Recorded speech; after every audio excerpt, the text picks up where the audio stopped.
gracias. Buenas tardes.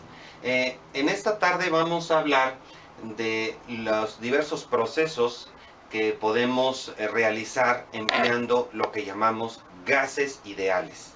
Un gas ideal, como lo podríamos concebir, tiene una serie de coordenadas o variables que nos van a definir un estado posible de esa sustancia, de ese gas. Las coordenadas termodinámicas que usualmente requerimos para describir el estado de un gas son primeramente la presión que medimos en pascales. La segunda, el volumen que medimos en metros cúbicos. Aquí tenemos N lo entendemos como número de moles. El número de moles de un gas es simplemente la división de los gramos reales de gas que tenemos entre los gramos que nos reporta como peso molecular la tabla periódica de los elementos o la combinación correspondiente hecha si estamos hablando de una mezcla como el aire. R es la constante universal de los gases. Esa constante universal, constante, insisto, 8.314 Joule por mol Kelvin. Ahora, la temperatura la vamos a medir en Kelvin, en grados Kelvin.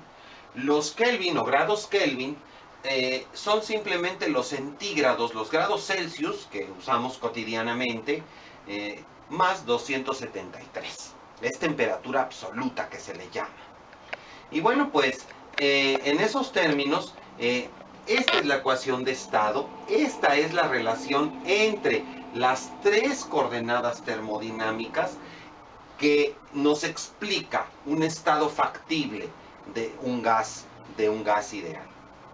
Ahora bien, si nosotros pudiéramos interpretar en un diagrama o quisiéramos traer con soporte gráfico los procesos del gas ideal, lo primero que tendríamos que hacer sería utilizar un diagrama en el que en el eje horizontal estableceríamos posibles volúmenes, en el eje vertical posibles presiones, y bueno, pues vamos a decir que este diagrama de alguna forma pues nos va a ayudar a describir cuáles son esos posibles estados. Si yo defino una condición de presión inicial llamada P sub 0 y volumen inicial, bueno, pues este punto, que es simplemente el par ordenado, B0, P0, ese par ordenado me define un estado del gas ideal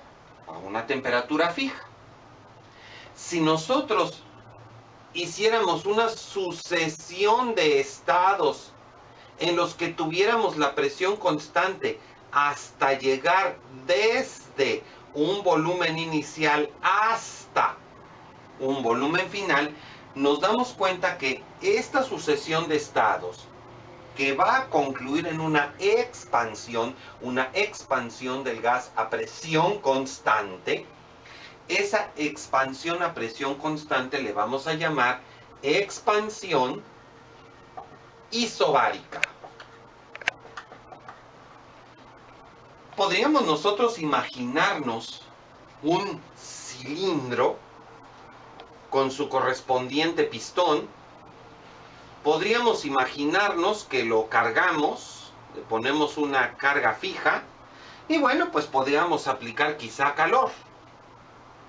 Esa aplicación de calor, por supuesto, que va a implicar una expansión, pero la presión, la fuerza externa que se ejerce sobre el émbolo sería la misma.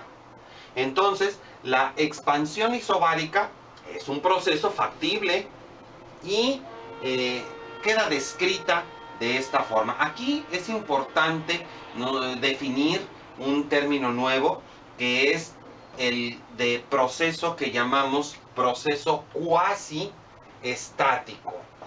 Un proceso cuasi estático, así le llamamos, a aquel proceso que está hecho de una sucesión de estados de equilibrio, o sea, de estados factibles.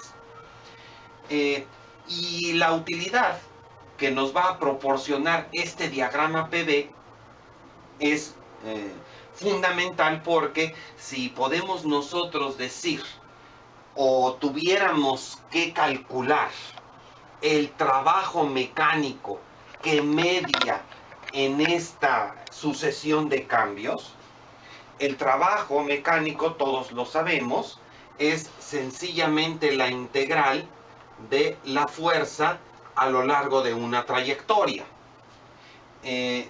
Sabemos que una de las coordenadas termodinámicas es la presión, y si definimos nosotros la presión como la razón de fuerza a área, suponiendo que tenemos paralelismo vectorial y por lo tanto podemos prescindir del carácter vectorial de la fuerza, no de su valor sino de su carácter vectorial, pues sencillamente la fuerza se describe como presión por área. Y en ese sentido, nosotros diríamos que el trabajo mecánico que nos puede dar el sistema, el pistón que dibujamos hace un momento, pues simplemente sería presión por área por diferencial de X. Pero si recordamos cuál era la configuración de nuestro sistema, es decir, un cilindro completamente imaginario con su correspondiente pistón, el área de sección es constante. El cambio diferencial de X va a provocar finalmente un pequeño cambio de volumen. Y ese cambio de volumen es ni más ni menos que el área por la altura. La sección de área por la altura de este cilindro imaginario, de ese pequeño cilindro imaginario. De tal manera que podríamos nosotros decir, aquí en la integral que estamos haciendo, si sustituimos a diferencial de X, que es el diferencial de volumen, podríamos nosotros decir, si en este proceso estamos afirmando que la presión es constante, bueno, pues tenemos que hacer la integral de esa presión constante diferencial de volumen. Vamos a decir, como la variable que manda es el volumen, empezamos en el volumen inicial, terminamos en el volumen final. Y aquí, siendo constante la presión, pues podemos sacarla de la integral por, sencillamente, sabemos perfectamente que la integral y la diferencial son operadores contrarios que se cancelarían, la presión ya salió de la integral, entonces sería simplemente volumen final menos el inicial. Esto nos debe hacer o nos debe traer a reflexionar de que en termodinámica el diagrama PV es de suma importancia, porque dentro de ese diagrama el área bajo la curva, aquí fue una recta, pero puede ser cualquier otra curva, como veremos en los sucesivos ejemplos, esa área es ni más ni menos que el trabajo mecánico. Entonces puede haber dos posibilidades: que esta sea una cantidad positiva en la cual el sistema me entrega trabajo, o negativa cuando yo se lo tuviera que proporcionar. Esta sería entonces la primera visión que tenemos de los procesos termodinámicos, pero orientado estrictamente al proceso que llamamos isobárico y que supone que es, insisto, cuasi estático.